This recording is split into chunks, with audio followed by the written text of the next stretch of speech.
یا رسول اللہ صلی اللہ تعالیٰ علیہ وسلم کیا کیا کرے تو رستے میں بیٹھنے کی اجازت ہے؟ تو نبی پاک صلی اللہ علیہ وسلم نے فرمایا رستے کا حق ادا کرو، 5 کام کرو۔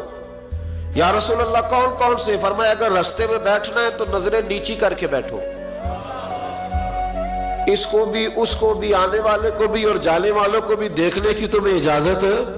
رستے میں بیٹھنا ہے تو پھر نظریں نیچی کر کے بیٹھو۔ رسول کریم علیہ السلام نے فرمایا رستے میں بیٹھنا ہے تو دوسری شرط ہے، یہ شرطیں 5 لگائی نبی پاک نے، یہ بخاری ہے۔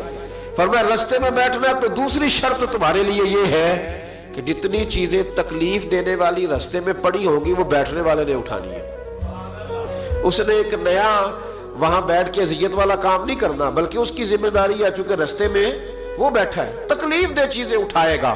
اور تیسری شرط نبی کریم علیہ السلام نے فرمایا تم پر ضروری ہے کہ تم نے سلام لینے والے کا جواب جلدی دینا ہے۔